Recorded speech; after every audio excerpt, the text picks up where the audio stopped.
Good evening. I'm Haylee Ficuciello with Englebrook Independent News, and welcome back to this week's edition of the Federal Crime Report, where we take you across federal courts of the Northeastern United States, highlighting significant prosecutions, convictions, sentencing, and major law enforcement operation. Before we begin, an important legal reminder. Federal criminal complaints, indictments, and charges are all allegations only. Every defendant is presumed innocent unless and until proven guilty and beyond a reasonable doubt in the court of law. Let's begin tonight's report. We begin in Maine. Federal prosecutors in Maine announced the sentencing of 21-year-old Hamid Moham Nagy, a citizen of the United Kingdom, after he admitted to illegally entering the United States throughout the heavily wooded border near the St. Zachary, Quebec, before dawn on April 3rd.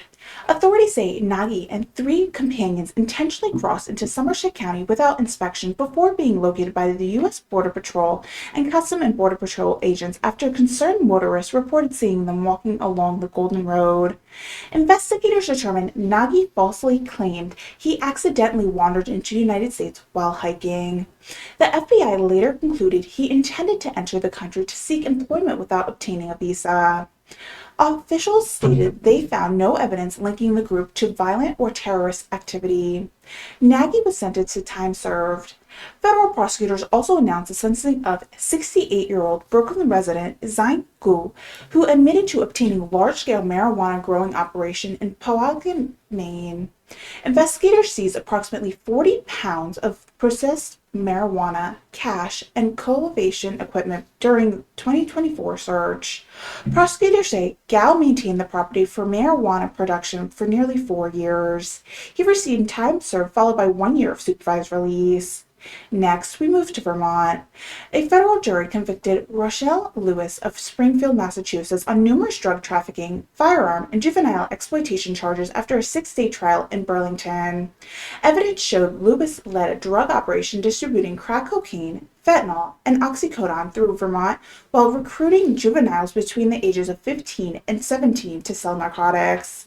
Investigators concluded 14 controlled purchases, several involving minors acting on behalf of the conspiracy.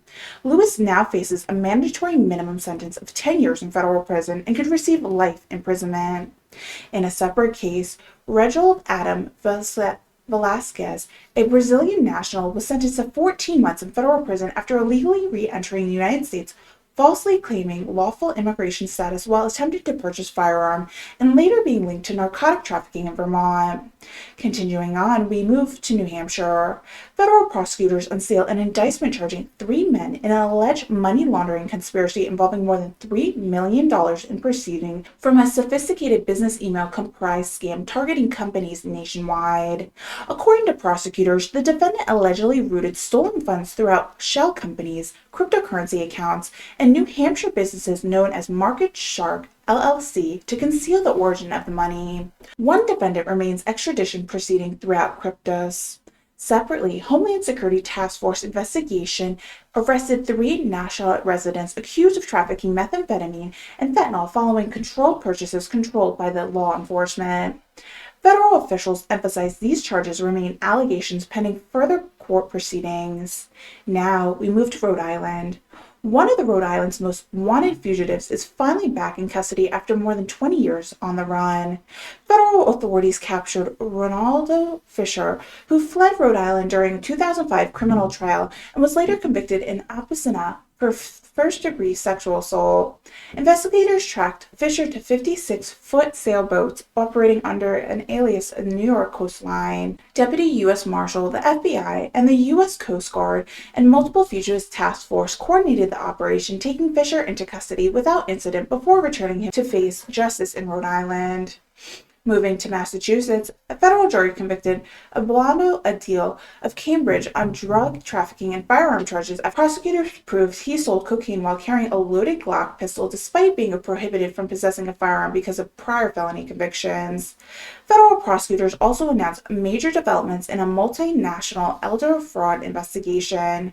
4 Dominican nationals pled guilty, another defendant was sentenced, and prosecutors continue pursuing additional defendants involved in a sophisticated call center operation that targeted more than 400 elderly Americans, selling more than $5 million throughout fraudulent emergency family scams.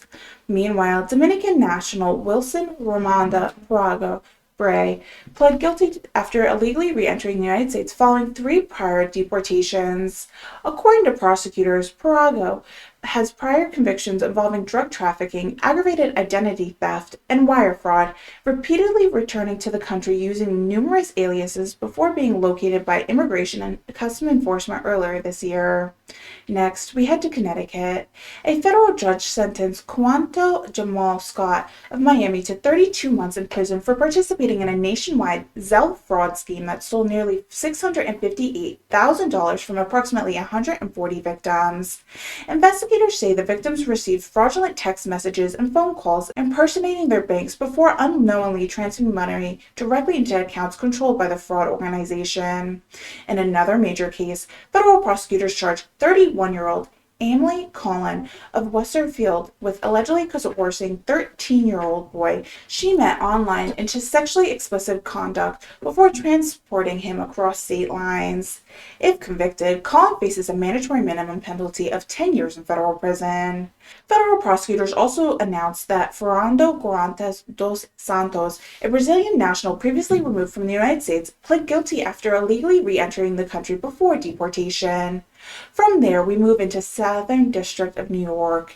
A former federal corrections officer at FCI Owensville has been indicted on charges of sexually abusing an inmate under his supervision.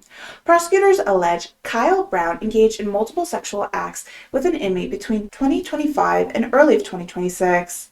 Brown now faces 3 federal courts of sexual abuse of a ward. Separately, Ashanti Washington, also known as Shani Bonnie, pled guilty to committing pre-jury during the federal murder and racketeering trial involving rapper Kevin Perez, known as professionally as Cake Block. Washington admitted falsely testifying that the homicide victim threatened Perez before the shooting.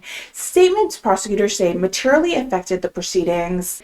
Continuing into New Jersey, federal judge Robert Kirsch sentenced Milan Ahmad of Morris County to 288 months or 24 years in federal prison after he admitted to attempting to murder a federal officer during the execution of a narcotics search warrant. Authorities say Abdur exchanged gunfire with federal agents before surrendering. Investigators later recovered more than 2 kilograms of narcotics along with 18 firearms, including multiple assault-style rifles. A federal jury also convicted Samuel Actus of Newark for participating in a large-scale cocaine trafficking organization responsible for distributing more than 100 kilograms of cocaine throughout New Jersey. Meanwhile, an Air Force captain from Burlington County, Gabriel Perez, was also convicted after attempting to entice what he believed to be a 14-year-old girl into unlawful sexual activity. Prosecutors say that the minor was actually an undercover law enforcement officer. Perez faces a mandatory minimum sentence of 10 years in federal prison. Next, we head to Pennsylvania. Dr. Habib Bonti, a Berks County physician, pled guilty to multiple federal child exploitation offenses involving traveling to engage in illicit sexual conduct, enticement of a minor, production of child sexual abuse material, and possession of child pornography. Federal prosecutors say Botany admitted to victimizing 4 identified minors and acknowledged additional offenses involving 24 other underage girls, dramatically increasing his sentencing exposure. He faces a mandatory minimum sentence of 15 years and could receive life in prison. Federal Judge Juan Sanchez also sentenced James Watt, leader of Philadelphia's Crown Royal gang, to 23 years in federal prison after pleading guilty to major narcotic trafficking and firearm offenses involving cocaine, methamphetamine, heroin, fentanyl, and illegal firearms. In another significant case, 2 Philadelphia men received sentencing exceeding 19 and 21 years for a violent armed robbery spree that included multiple shootings during a robbery across cities in 2022. Finally, we conclude in Delaware. Federal Judge Jennifer Hall sentenced Kyle Scott of Dover to 147 months in federal prison after investigators discovered more than 300 grams of fentanyl, over 750 grams of methamphetamine, and 3 firearms inside his residence. According to prosecutors, Scott continued dealing narcotics despite prior felony convictions, making this his 4th conviction involving drug trafficking.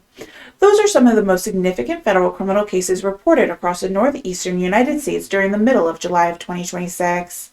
As always, federal prosecutors continue moving throughout the court every day, and our newsroom will continue monitoring developments, sentencings, major indictments, and significant law enforcement operation throughout the region. For continued coverage of federal courts, organized crimes, public corruption, immigration enforcement, narcotic trafficking, violent crimes, and white-collar prosecutions, stay with Englebrook Independent News. I'm Haylee Ficuciello, Senior Correspondent for Englebrook Independent News. Thank you for watching and have a safe evening. Good night.